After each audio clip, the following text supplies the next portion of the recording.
I have now the great honor of introducing today's commencement speaker.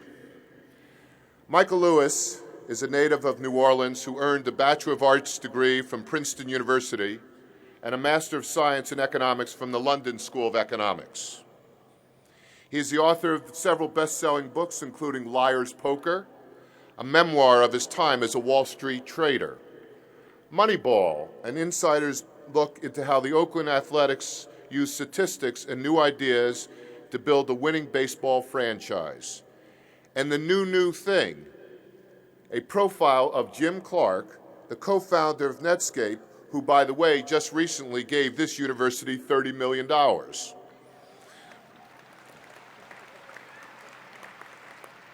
Michael is currently a contributing writer to the New York Times Magazine and a columnist for Bloomberg.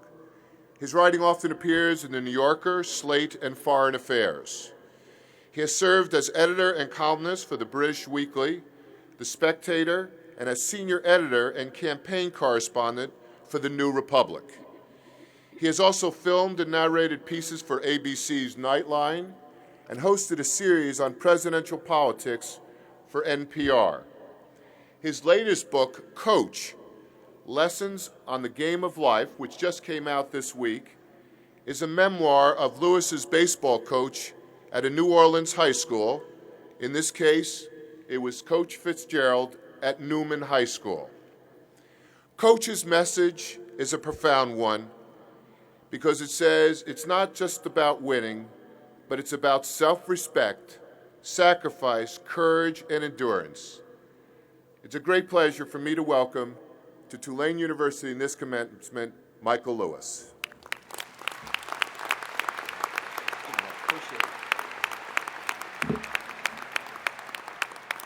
Thank you, President Cowan, members of the graduating class, faculty, family, and friends.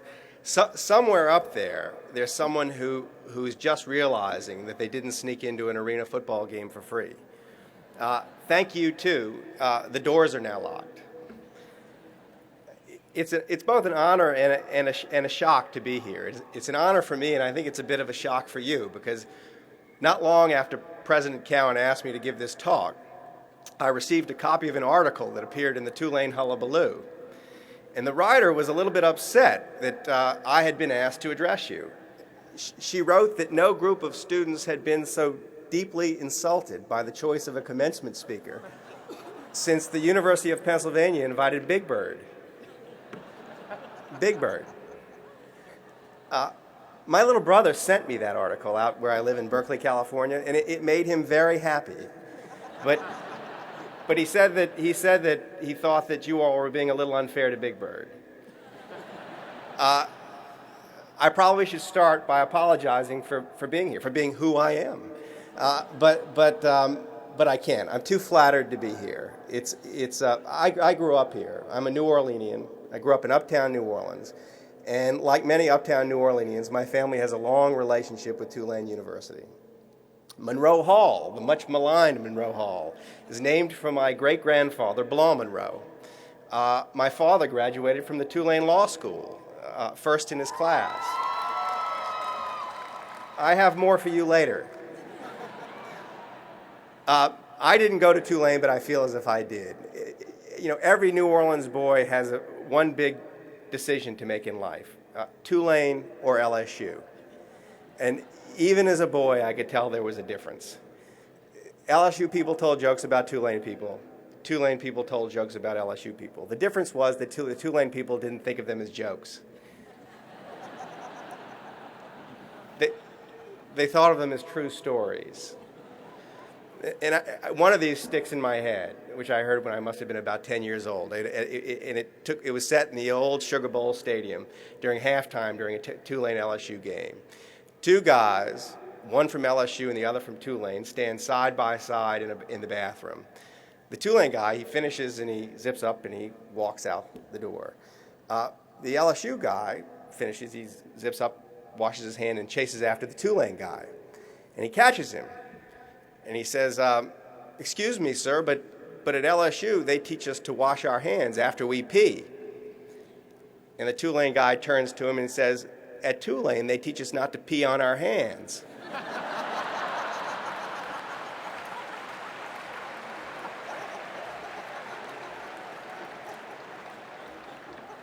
You really prefer people to be not terribly serious, don't you? When I was 10 years old, that story seemed to capture just about all the important differences between the institutions, and I'm not sure that it still doesn't. Anyway, I'm a Tulane fan, and this morning I will take it for granted that you should feel proud to be graduating from Tulane. And I want to use my few minutes to talk about the two things that all of you down here in black share in common. The first is this city, this extraordinary city. And as you know by now, New Orleans is a really very strange place. One of my literary heroes, A.J. Liebling, said the only way you can really you can understand New Orleans is if you stop thinking of it as the southernmost city in North America and start thinking of it as the northernmost city in South America. In theory, it's a mess. Whenever people add up the statistics, and they never do it in New Orleans, they do it outside of New Orleans. New Orleans ends up leading the North American League in all the bad categories: crime, poverty, obesity, illiteracy, various exotic forms of cancer. If all you knew about New Orleans were its stats, you'd be running for the exits. Seriously, you'd be hauling across the causeway from Mississippi looking for civilization.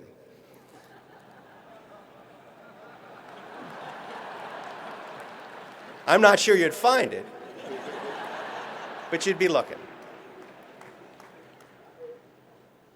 Yet you still came here, and you stayed, because you sensed, or maybe even knew, that a place is more than the sum of its numbers.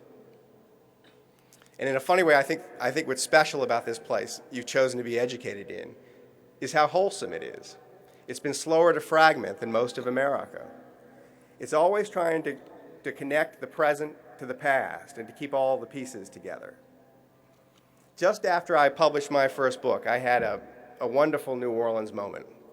I was on a book tour, and on a book tour you run around the country and you try to pester people into paying attention to you. It's a bit like running for president, except without the sex. And in the middle of this tour, I was on the David Letterman show. And the week or so after I was on the Letterman show, wherever I went in the country, people were coming up to me on the streets and, aren't you that preppy who was on the David Letterman show? I felt I got a glimpse of what it was like to be a minor celebrity. And then it faded. But the book tour, before it faded, came through New Orleans. And when I arrived at my parents' house, my mother said, could you go get me a carton of milk over at Lagenstein's? And so I went over to Lagenstein's, and I was walking down the aisle pushing my shopping cart, and coming the other way was a woman, and an elderly woman, and she started to point at me. And I thought, she saw me on Letterman. And I'm thinking, isn't it cool that even though I was on Letterman, I'm humble enough to be here shopping for milk for my mother? And she comes right up to me, and she points at my face, and she says, you're Malcolm Monroe's grandson, aren't you? Now, I'd never seen this woman before, and she'd never seen me. Yet I never felt so recognized. I mean, in New Orleans, and this is one of the strange truths about people who grow up in New Orleans, they're all celebrities. And it's what's peculiar about this old place. It's a place that embraces and loves what's old, simply because it's been around. It's a place that cherishes family values so much it doesn't need a phrase for it. It's a place that's always focusing on what is or seems to be permanent. And this brings me to the other thing, the cruel thing that you graduates have in common. You have to leave. Not New Orleans, but you have to leave school. Now they give this ceremony a happy name, commencement. And that's because they only do that because it's really unpleasant to see young people weep in public. The fact that they make you wear black, it should have been a clue. You're being banished. You're being ejected from this lovely and loving place out into the world. And the world you're heading out into is uncertain. Now, it may seem more uncertain now than it has in the past, but that's just an illusion. It's always uncertain. A lot of what will happen to you when you go out into the world you cannot control. And the question is, in what spirit do you approach this uncertain world? I wish I had some advice for you, at least something original, but I don't. So I'm going to do something very much in the spirit of New Orleans. I'm going to pass on to you the advice that my father gave me, passed down to him by his fathers before him. He only ever told me 3 things, and he told me them when I was like you, graduating from college. And just before the graduation ceremony, he took me aside and gave me the first tip. It turned out that the Lewis family had a motto, and he never mentioned it before, but it was the first piece of advice, this motto. I'm not sure if it was actually emblazoned in Latin on the family coat of arms, but it might as well have been. 6 generations of Lewises in New Orleans had lived by it, he said, and it had gotten us by. And then he recited, "Do as little as possible, and that unwillingly, for it is better to incur a slight reprimand than to perform an arduous task."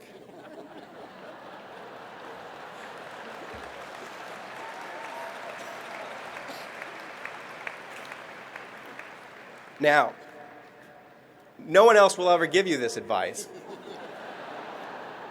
for fear of being sued by the people over there.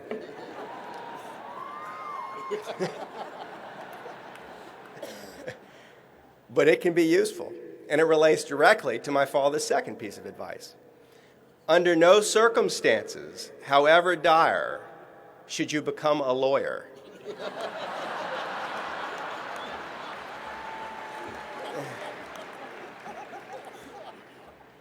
Now, my father, he didn't mean this literally. He was a lawyer, first in his class. And there were lawyers he greatly admired, lawyers who loved the law. What he meant was, don't be a lawyer because you can't think of what else to do. What he meant was if you have any kind of choice, you shouldn't do a thing just because it gives you an easy answer to the question, what do you do for a living? When you get out of school, you feel slightly desperate to answer that question. You want it to be settled.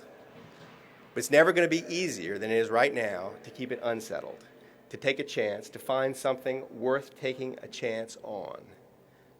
My father's third and final piece of advice came right on the heels of the first 2, and it more or less contradicted them. Money, he explained, is very, very important. All by itself, it might not make you happy, but it won't make you sad.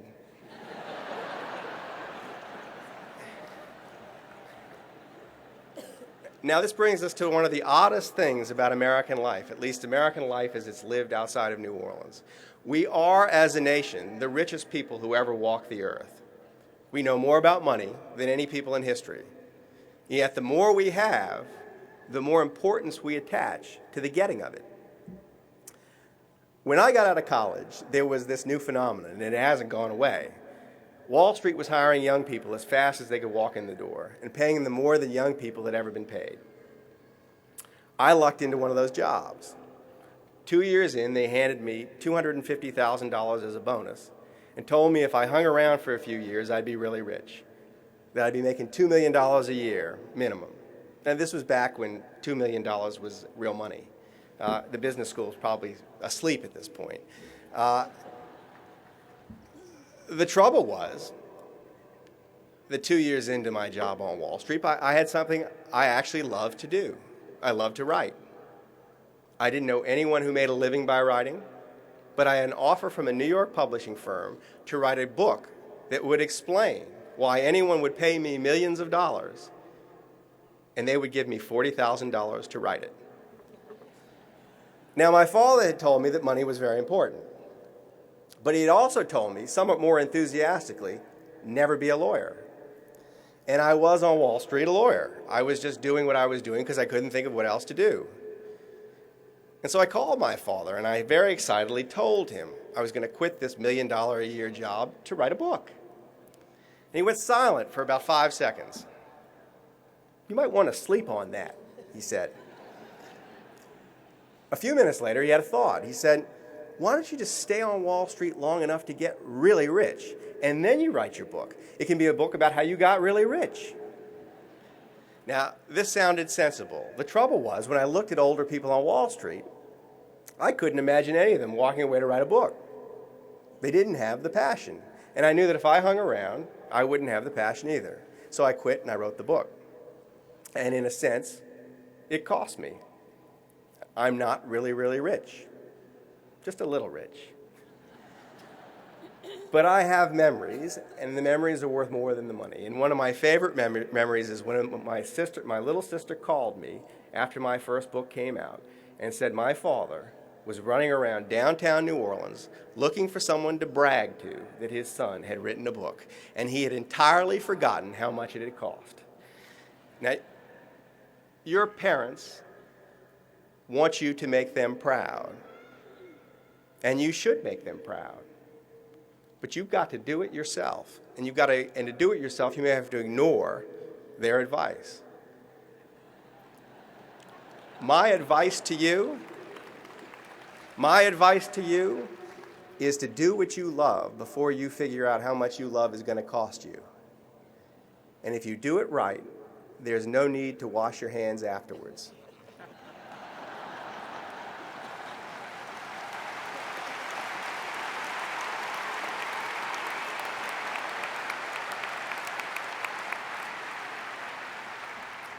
And that much would be true even if you'd been graduating from LSU. Thank you and Godspeed.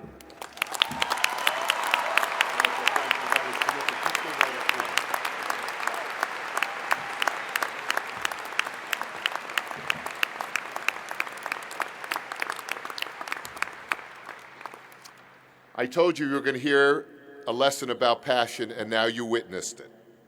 Michael, you have certainly scored, I was going to use the metaphor touchdown, but I think a home run given your new book today with your unusual and unorthodox advice to our graduates, for which I'm sure they will hear a great deal from their parents about as soon as this ceremony is over. But putting that aside for a moment, you have not only distinguished yourself as a writer, but your speech demonstrates once again that you are a great ambassador for this city and for its citizens and for this state. And in recognition of your literary accomplishments, for your deep local roots, for your great passion that took you to the thing that you do so well, which is writing, and for your family's long ties to Tulane University in New Orleans, it is my great pleasure to present to you, on behalf of the entire university, the President's Medal for accomplishment and distinction and for great passion.